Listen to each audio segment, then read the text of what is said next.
Hi, my name's Caroline. Welcome to my channel. My last video I recorded a couple of days ago, which was called I Must Be Perfect. And I talked a bit about what we call drivers in a psychological theory called transactional analysis. And one of the other drivers that we might recognize within ourselves is called hurry up. So if you're the kind of person who feels as though they're always running out of time, there's never enough time to do everything you want to do, if you're the kind of person who writes great long lists of things you've got to do and really pushes yourself to tick things off on your list, if you get very impatient, I mean, we all get a bit annoyed, don't we, when we're stuck behind that, super slow driver and we're trying to get somewhere. But if that's something that's more of a lifestyle for you, whereby you find that you are frequently feeling triggered because people are too slow, or if you feel as though people around you, usually people close to you or people that you work with, if you feel as though it would just be faster and simpler for you to just take over what they're doing, rather than standing there watching them do it and taking forever. If you're the kind of person who, perhaps you go shopping with a friend, but within sort of half an hour, maybe your friend's sort of having a gentle browse through clothes or through the scented candles, taking forever, and you find yourself sort of standing there, like, tapping your foot, looking at your watch. Then you might feel as though this driver is something that is a big part of your life. And when we have a driver that pushes us to get everything done super quickly, we can often find ourselves making mistakes. We can end up just really rushing through things and actually not paying attention to the smaller details. We can find ourselves getting really ratty with our friends or family if they're not going at the same pace that you'd like them to go at, which is probably a lot faster. And actually that can cause real problems. It can cause problems at work, it can cause problems in personal relationships, especially if you sort of find yourself getting into arguments with friends or family about, not finding that people aren't doing things at the same speed that you'd like them to be done. Or if you find yourself taking, where jobs should be shared sort of equally as much as possible, you might feel as though you just can't bear the fact that the other person might take a lot longer, and so you just end up doing it yourself, but then potentially feeling quite resentful of the fact that you're doing everything because it has to be done in sort of super quick lightning time. So if you recognize that trait that I've been talking about, if you recognize yourself as having a strong hurry up driver, then the way to start to take steps to rectify that is to first of all notice it. And I speak in my videos quite a lot about journaling.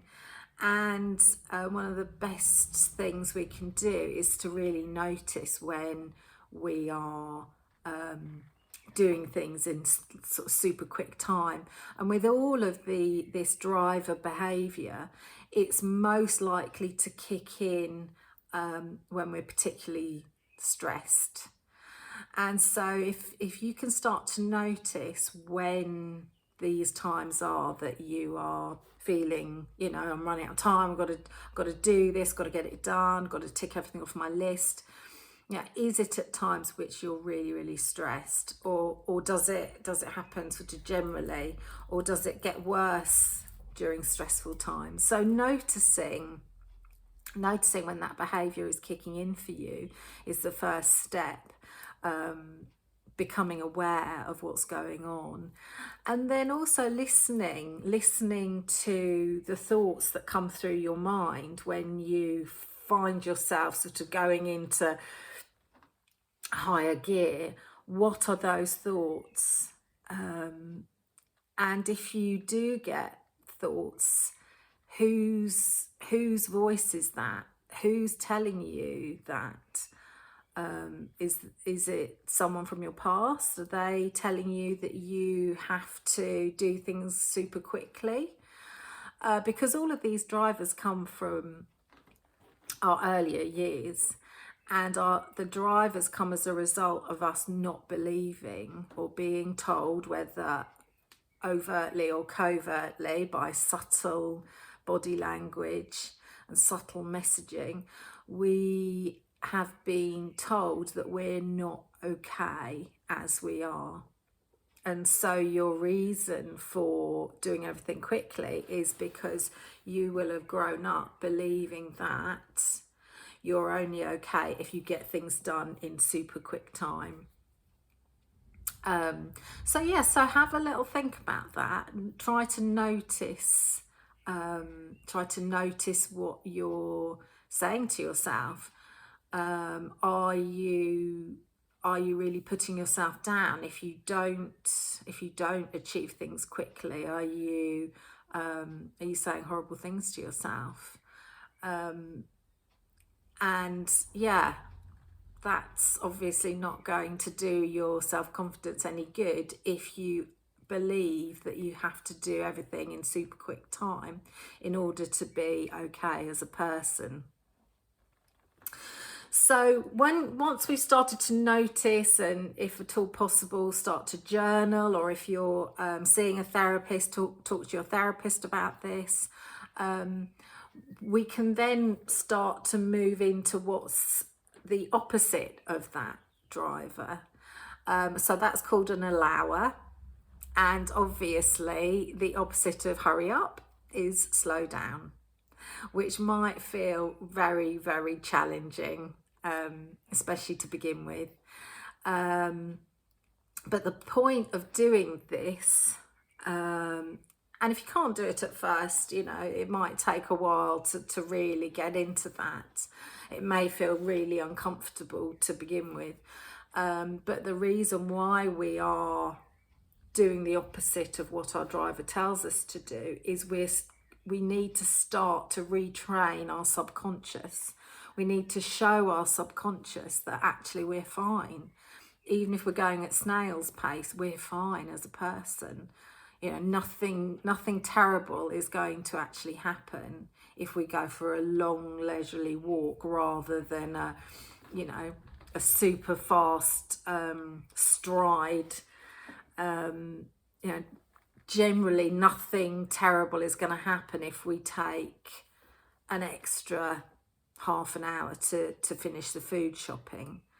I mean, obviously I understand, you know, we're all busy people, we all have lots and lots to fit in every day, but the point of this is to start to really reinforce the message that as a person, I'm okay, I'm fine, I'm a good person, even if I'm doing things slowly. And that's going to take time. That won't happen overnight. And so if you can do a little bit every day, even if it's just extending the time in which you do things, just incrementally, gradually, but over time, if you're very conscious of how you're behaving and just consciously slowing everything down, even if it feels uncomfortable, gradually over time we can start to show our subconscious that actually we're fine. I'm a good person. It's absolutely fine to do things a little bit slower. So yeah, I hope that's been helpful, and if you found it helpful at all, I'd really appreciate it if you could press the like button, and if you want to post any comments, that'd be lovely. I'd do my best to get back to everyone that posts, and yeah, I hope it's the weekend here at the moment, so yeah, I hope you have a lovely rest of the weekend, and I'll speak to you again soon. Bye.